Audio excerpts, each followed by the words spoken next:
Hey there viewers, welcome back to Ray of All Trades. Today on the bench is a Homelite 2250 starting watts, 1800 running watts portable generator. Somebody's obviously been in it because a couple of the covers are off. Missing a handful of screws.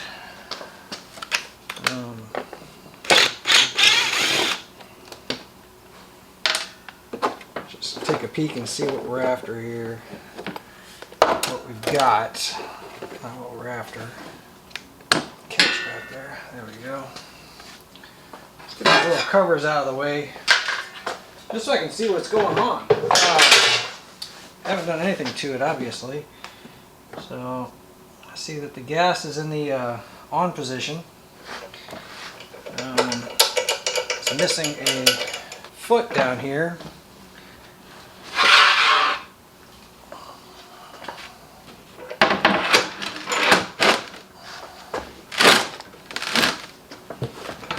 Get it closer to level anyhow.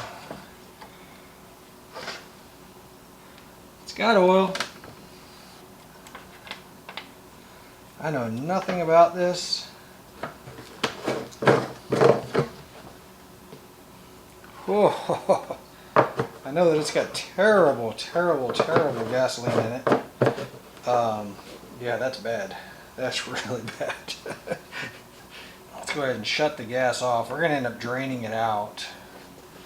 There's no way in the world that gas would ever fire.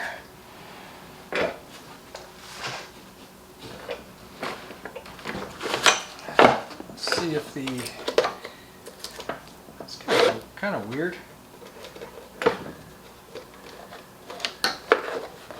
Curious if that starter's supposed to be there.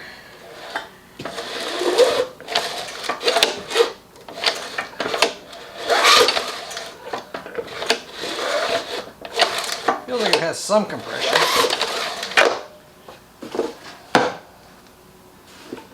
Kind of strange the way that the starter rope's all chewed up there. Let's see, we are missing a air filter.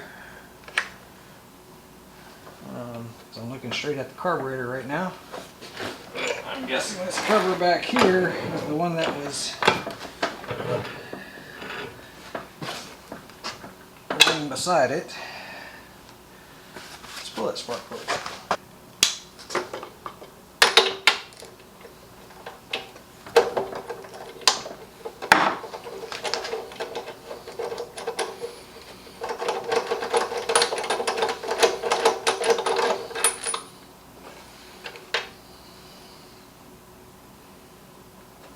There we go. Spark plug doesn't have a whole lot of runtime on it. Got spiders on it.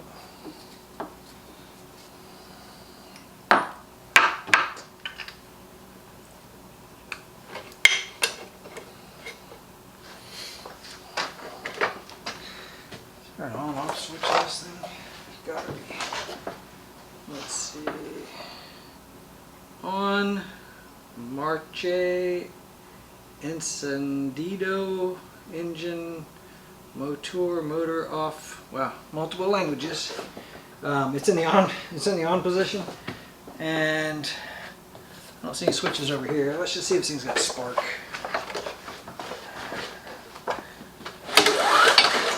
Yeah, I see spark.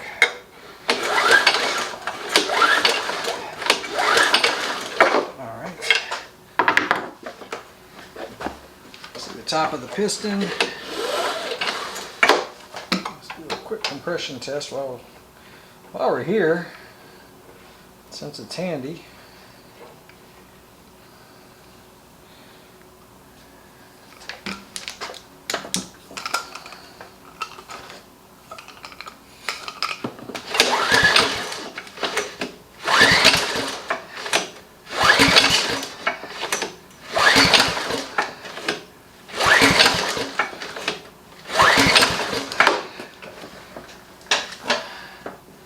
I'm pulling about 50 pounds. If it has a, see, it's got Subaru motor in it. If it has the compression relief on it, 50 to 60 pounds is probably about fair. I'll tell you guys a quick story. I wear glasses for reading, and I had to go work on an engine, and I knew that I needed to prime the engine with some ether or starting fluid or something like that.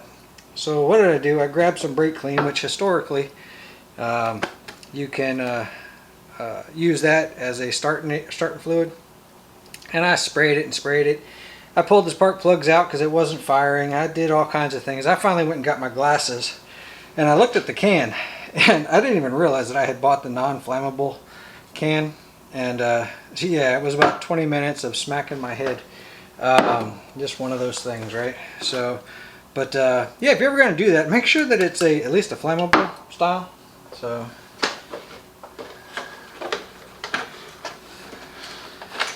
pull that plug down.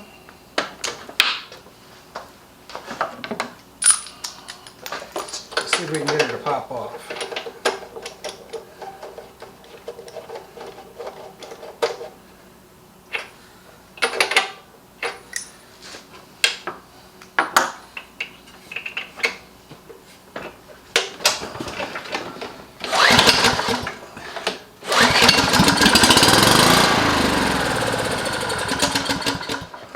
Well, I guess that answers our question. First things first, get all the old fuel out. She actually ran pretty good once I gave it something to run on. But yeah, what's in here right now is in really bad shape. Let's go on the side opposite the valve. And we can use the valve as a couple things. We can control the flow. We can also use it as a counterweight to hold it down in the jar.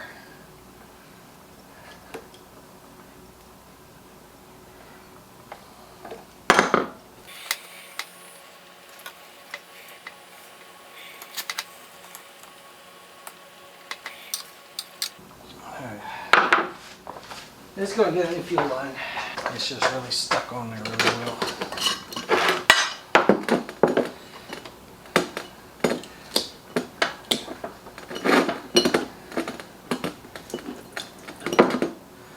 Oof.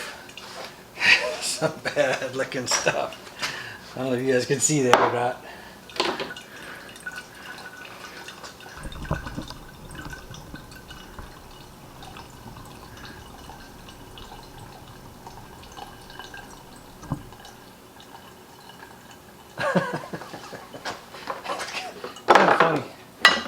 Kind of funny it actually got to that point. Anyhow.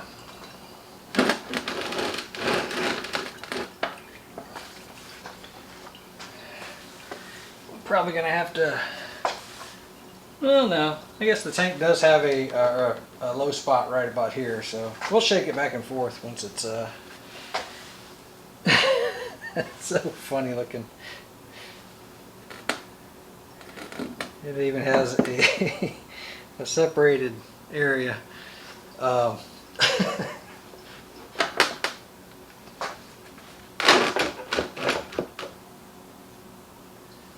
This is the lowest part of the tank. Let's try to run it back there.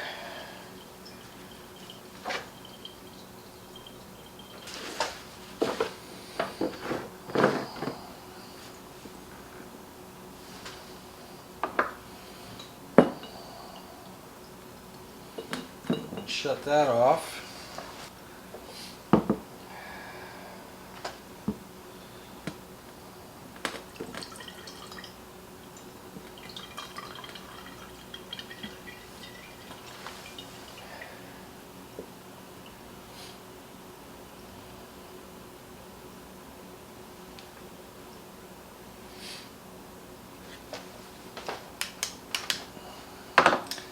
It's still got quite a bit of fuel in there. I'm going to work on sopping that up and trying to put some air in there, cleaning it out. I think it's probably got something blocking the strainer. So give me a minute, I'll be back with you guys. Let's see if I can get...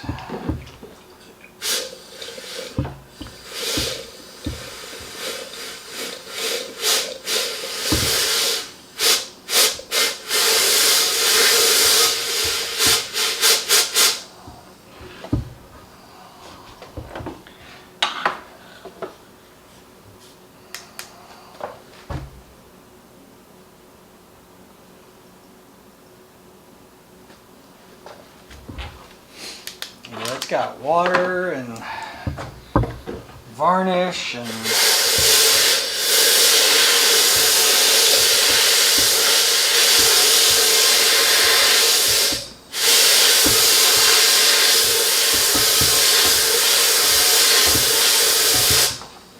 got a majority of it out of there. I'm going to take a just a clean rag, stuff it down in there.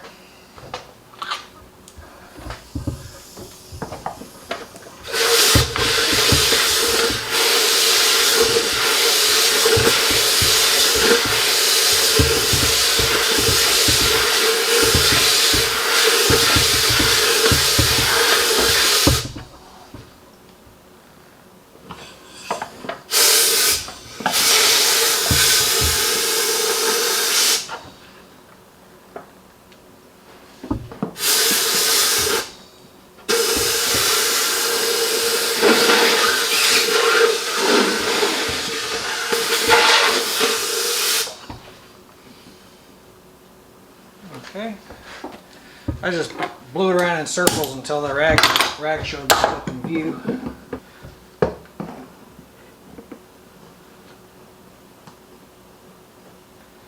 then gently pull it out so it doesn't tear.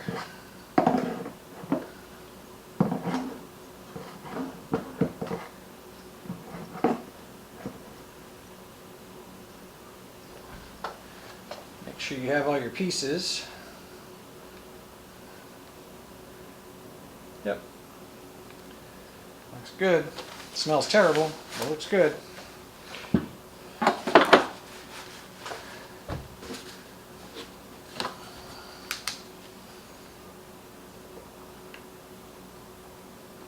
There we go. It's got a good bit of it out of there. Let's lock that up. And when we get to it, we will be putting a new fuel line on it.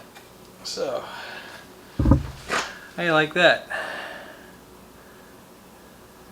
Yeah, I don't think she's going to run on that. What's funny is I put it in a jar named gas. And we all know that's not gas. Well,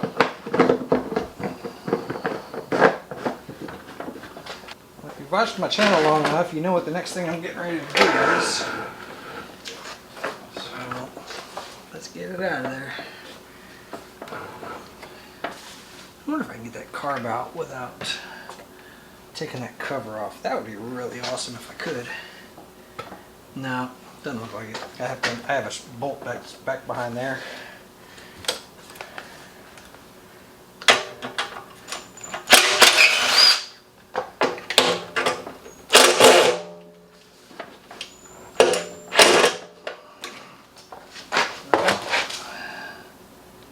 It's going to be tough because it's stripped out.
I need to start keeping a can of Raid handy.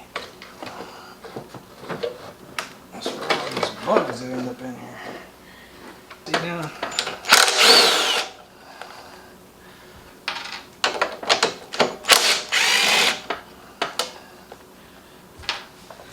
There's usually, yep, there it is.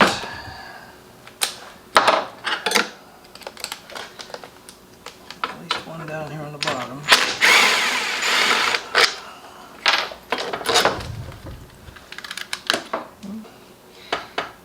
Golly.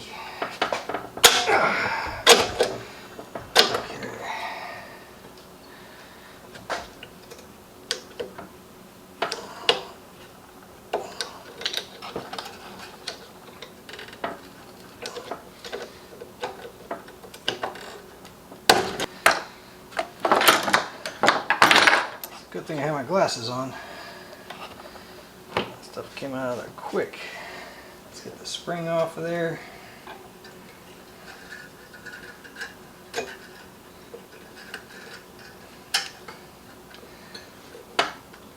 And I should be able to pull the governor rod up out of there.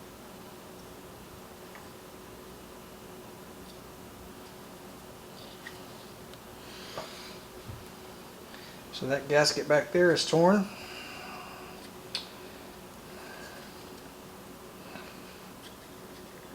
Wow, that thing's on there. She might go in the ultrasonic just like it is to try to break some of this stuff off of here. But you can see that that hose is basically just slammed full of gel. Part of the gasket is attached right here. So we're definitely going to be making or buying a gasket for that side. And the other side of the gasket, the one right in here, it does not want to come off. So it's going to get sent in the ultrasonic for a little while. Let's go ahead and pull out the pilot jet.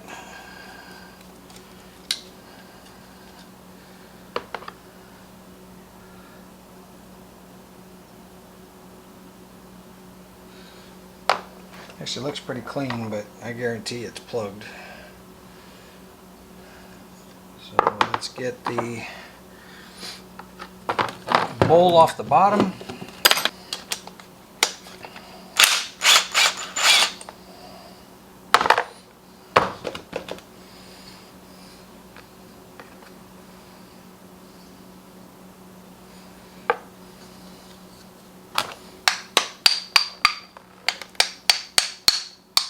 Oof. You guys see that?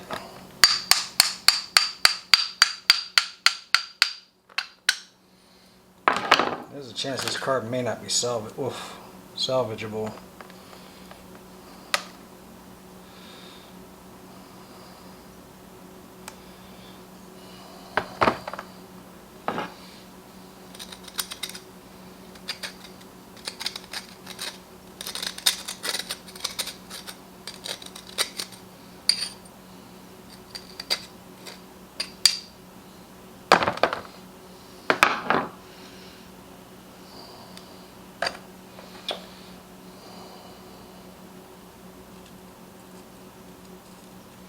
That's pretty crusty. Tell you what, I'm going to look up a carb for this thing, because the way this is frozen in here, every time I've tried to get one of those out, it almost always breaks one of these two tabs. And knowing that this is a generator and they're going to count on it when the power goes out, at least for something, I think I'm better off getting brand new gaskets, new carburetor, and yeah, when I go to clean out that jet right there, that's going to give me a fit, trying to get all of this cleaned up. I usually am up for a challenge. This one's a really bad one though. And like I said, it's a piece of equipment that they need to be able to count on. So cleaning it up and having one of these little pieces of dirt and debris come out of a passage that I didn't find and clog up the carburetor when they absolutely needed it, it's not the best way to do business. Not only that, they're great friends of mine, and I don't want them to be without, or anybody for that matter. So I'm going to look up a Subaru engine, see if I can find a carburetor for that thing. Looks like that's my carburetor. That's the new piece of plastic in case I break that one taking it off. New shutoff valve, new fuel line, exactly what I want. Get some parts ordered, I'll be back with you guys. So some parts arrived. A carburetor 276-62304-60, yada yada yada. Anyway, carburetor and an air filter. Again, it's a made in China. Both of them say they're for the Subaru engine. The air filter pretty sure it's a little bit too big for what I need. However, too big is actually not a bad thing because I can actually cut it down. We will cut that down. I still haven't found a cover for this thing, so I'm not really sure what I'm going to do as far as a cover. Air filter we can make work. What did they give us? Oh, they gave us a new fuel line, tied up like a pretzel. New plastic housing, which is probably a good thing because I doubt this one's going to come apart in one piece. It looks really close. And some heavy plastic too. A spark plug that I'll never use. I've had terrible luck with them. That's why I'm not going to use them. New fuel shutoff valve. New on-off switch. New carburetor. And new set of gaskets, so I don't have to make gaskets. I wasn't looking forward to that. It's not hard to make them, it's just time consuming. So let's see, let's do some comparisons here, see what we got. That looks almost, well, it's identical. Yeah, it's identical. Nice. Alright. So what I need to do is get this gasket off of here.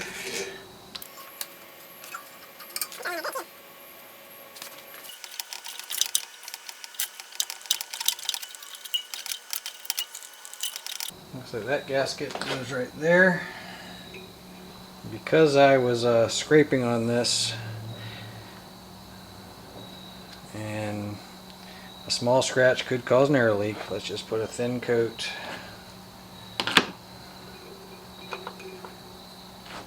of sealer.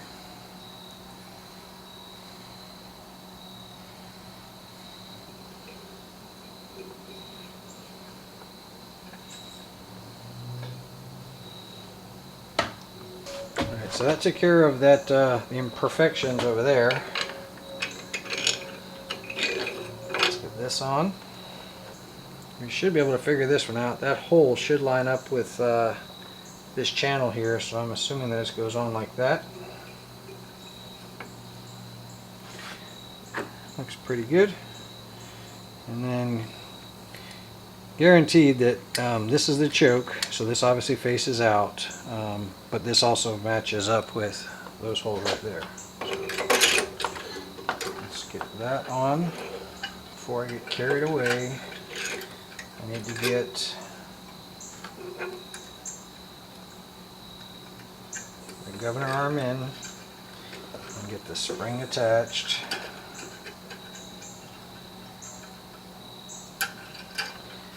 And then from that position, oh, I guess I can't. Should be able to get that on. And I guess they've given me enough room to pull this one out. I've probably worked on a few dozen items since we were last here.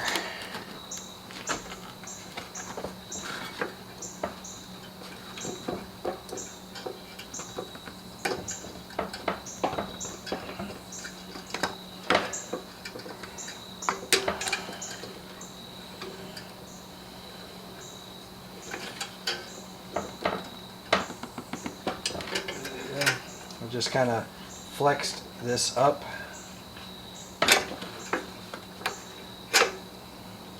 Let's just make sure everything still moves. Nothing went squirrely on us. While I'm here,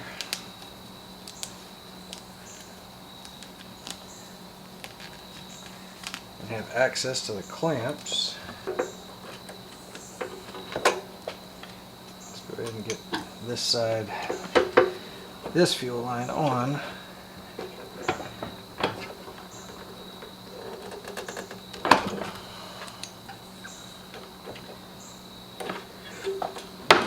That fuel line is going to route back just like the other one.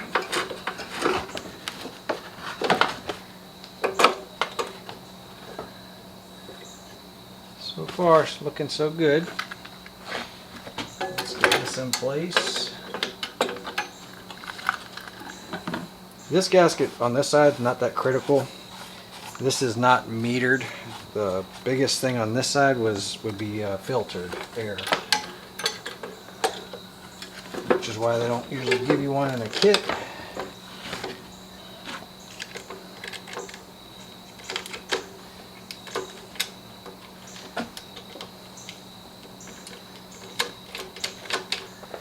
So 10mm nuts.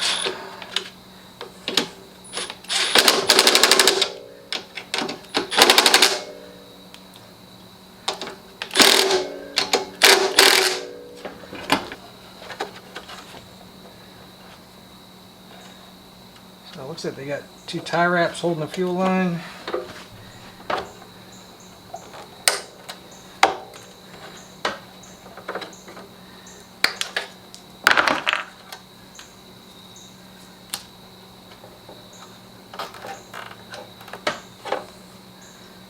One there. This thing needs a cleaning.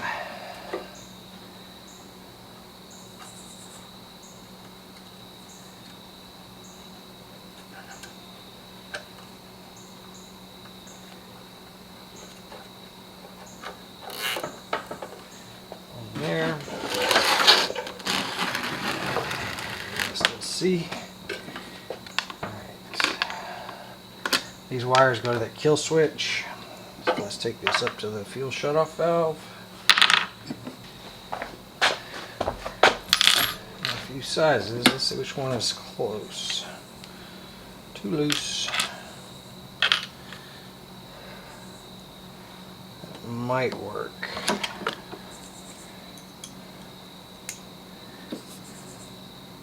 Oh yeah, that'll work. We want that fuel shut off right about there.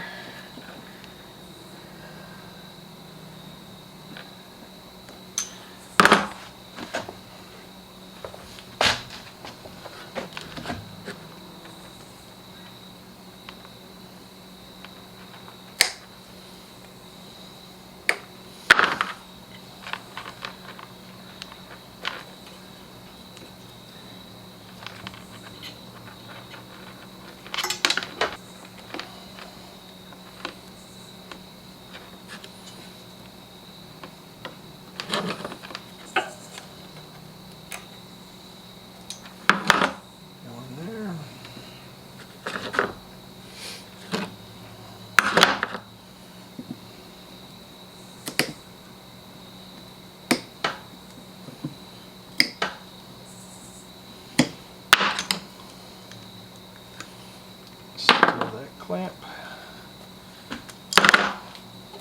Oof, cutting that hose open, I still smell that rotten gas.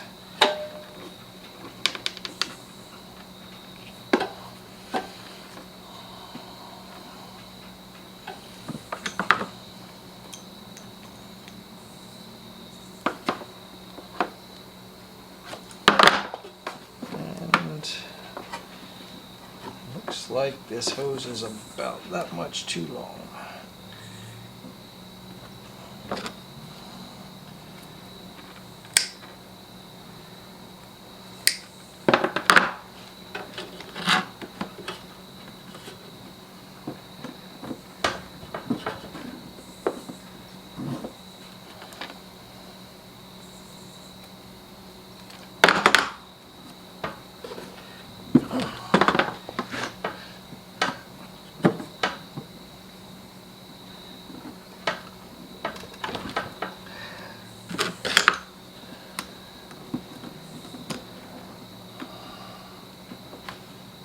And there we go.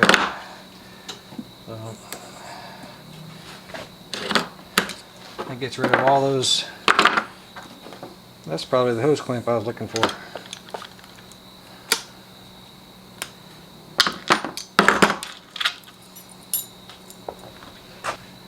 Well, we got to make a foot for this. Blow out all the dirt so that I don't blow all the dirt into the garage here. I'm going to wheel this outside, use the compressed air, blow as much as I possibly can.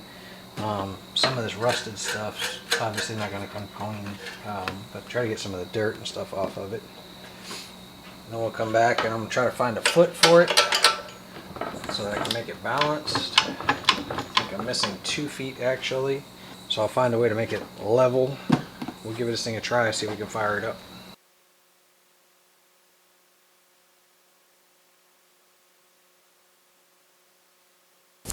Okay guys, and gals, I tried to use some compressed air and blow most of the junk out of there. A lot of that's just rust from sitting. I haven't fastened the cover on there yet. I did find a couple of rubber bumpers for the bottom and I fastened that on. Got the meter hooked up for 60 cycle or for frequency, and I'm looking for 60 cycles, which is just as important as the voltage. And I've got a lamp set up for a load. So this is going to be loose until I figure out exactly if it's running right, and then I'll look at fastening it all back together. Fuel's on. Let's see, the power switch is on. I'm going to grab the choke lever, which I believe choke is towards me. Not a label on there. I did fashion a air filter on here. Basically, I just took that foam filter that we bought and I put some tie wraps around there, just holding it in place until I can find an actual cover for this thing. So let's see if she fires up.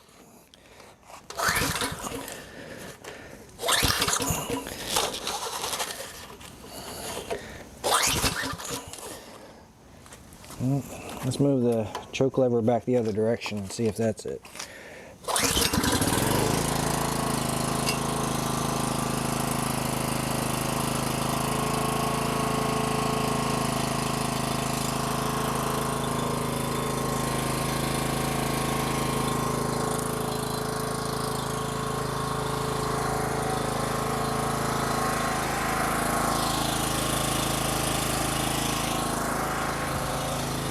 So what I can tell you is that the frequency is a little bit low. It's in the mid 50s. It needs to be about 60, and you adjust that by the engine RPM. So let's take a look and see. I do have the lights on right now, which is a 1,000-watt load on it. So we want to adjust it with a slight load on it. We want it to be as close to 60 cycles as we can get.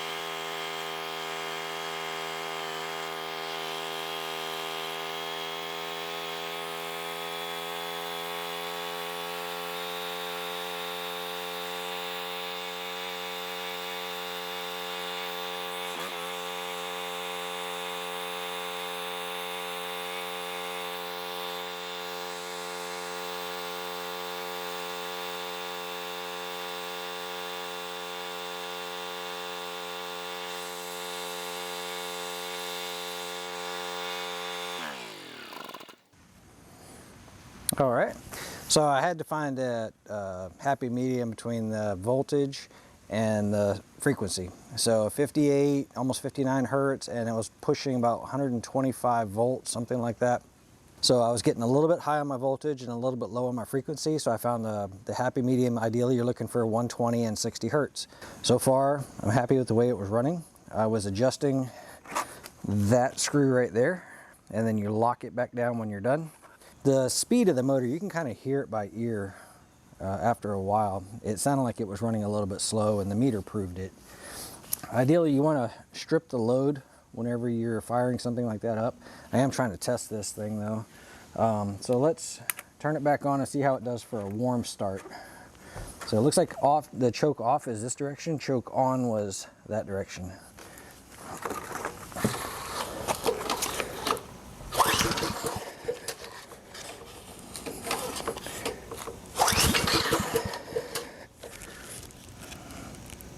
Let's go about half choke.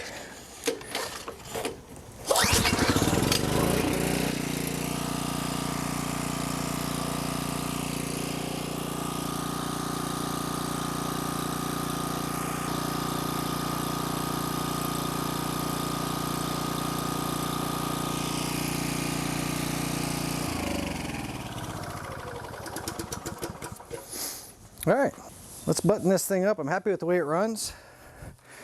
Let's put some covers on it, some plastic, see what I can find. The rubber feet were just a couple of old shock absorber grommets that I found, and I just bolted those onto the bottom where the other ones were sitting, so nothing very eventful on that. Let me put some screws back into the covers, put it back together, and make sure that that was non-ethanol gas that I put in there, because we're not really sure when the next time it's going to be run, but we want it to run when it's needed. There she is, folks. Homelite 1800. Nice quiet little emergency standby generator. Got the plastic covers back on it. Not a bad little unit. Could use a little bit of a bath. Let's fire this thing up and make sure that she still runs like she's supposed to. You guys got anything out of the video? Really appreciate it. Thumbs up, a subscribe helps the channel tremendously. And as always, I'll catch you on the next one. Thanks for watching, guys.